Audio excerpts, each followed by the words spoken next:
આજે આપણે બનાવવા જઈ રહ્યા છીએ રેસ્ટોરન્ટ સ્ટાઇલ વેજ કોલ્હાપુરી. તો ચલો જોઈ લઈએ કેવી રીતે બને છે વેજ કોલ્હાપુરી. સૌથી પહેલા આપણે અહીંયા 2 ચમચી તેલ લઈએ છે. હવે આપણે એમાં બધા ખડા મસાલા એડ કરીએ છે. 1 ચમચી જીરું, 1 ચમચી ધાણા, 4 એલચી, 2 ટુકડા તજના, 1 મોટી એલચી, 1 સ્ટાર ફૂલ, 1 ચમચી આપણે સૂકું નારિયેળ લીધું છે, 4 કાશ્મીરી લાલ મરચાં,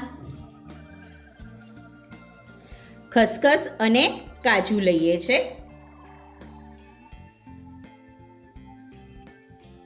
આને આપણે સરખી રીતે સાતળી લેવાના છે.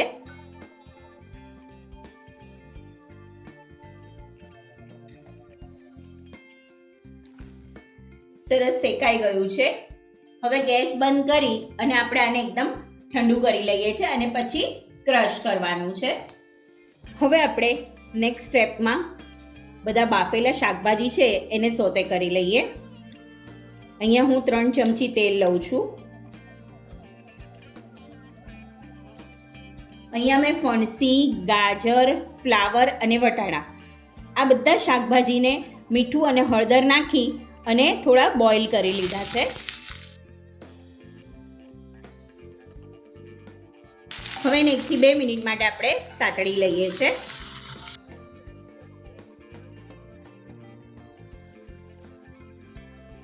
વેજીટેબલ્સ સતળાઈ ગયા છે. હવે એને બહાર કાઢી લઈએ. આ જ પેનમાં આપણે 4 ચમચી જેટલું તેલ લઈએ છે.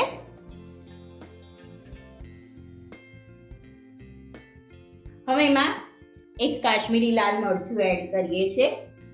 2 ટુકડા તમાલપત્ર લઈએ છે.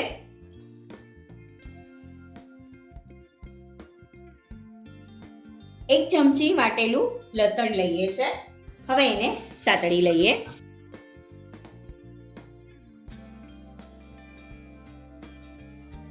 અહીંયા મેં કાશ્મીરી લાલ મરચું લીધું છે. તમે તીખું મરચું પણ લઈ શકો છો.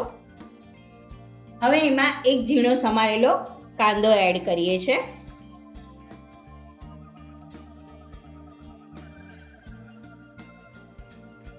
એને પણ આપણે 1 થી 2 મિનિટ માટે સાતળી લઈએ છે.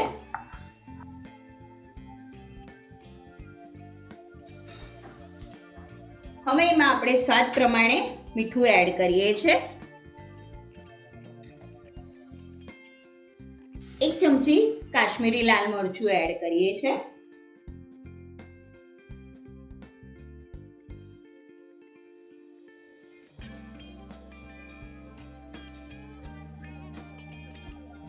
વેજ કોલ્હાપુરી સબ્જી એ એકદમ સ્પાઇસી સબ્જી હોય છે. હવે આપણે એમાં 2 ટમેટોની પ્યુરી એડ કરીએ છે. ટમેટાને ઉકાળી અને મેં પીસી લીધા છે.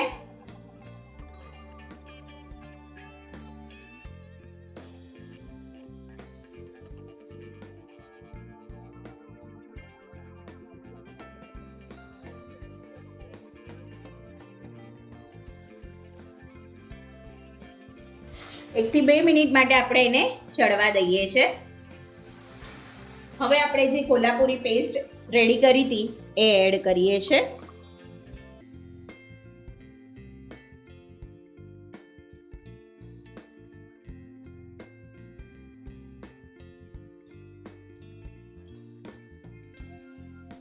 હવે આપણે જે પોટમાં પેસ્ટ પીસી હતી એમાં જ મેં પાણી એડ કરી અને આમાં લઈ લઉં છું.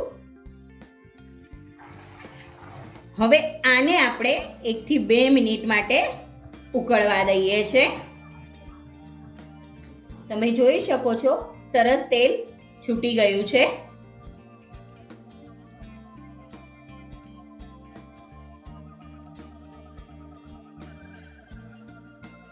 હવે આપણે આમાં અડધી ચમચી ધાણા જીરું એડ કરીએ છે. 1 ચમચી કિચન કિંગ મસાલો એડ કરીએ છે અને મિક્સ કરી લઈએ.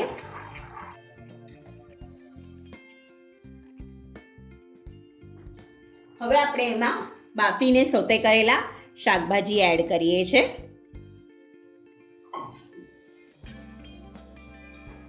અહીંયા આપણે 50 ગ્રામ પનીર લીધું છે. મેં કાચું જ પનીર લીધું છે, તમે તળીને પણ એડ કરી શકો છો. મિક્સ કરી લઈએ. હવે આપણે એમાં 1 ચમચી કસૂરી મેથી એડ કરીએ છીએ, 1 ચમચી બટર એડ કરીએ છીએ, 1 ચમચી કોથમીર એડ કરીએ છીએ અને મિક્સ કરી લઈએ.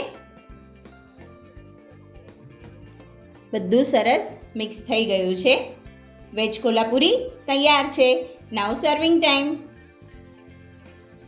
વેજ કોલ્હાપુરીને સર્વ કરીએ. તો મળીએ નવી રેસીપી સાથે. ત્યાં સુધી સ્વસ્થ રહો, મસ્ત રહો અને ખાતા રહો. અને હા, લાઈક, શેર અને સબસ્ક્રાઈબ કરતા રહેજો. Thank you.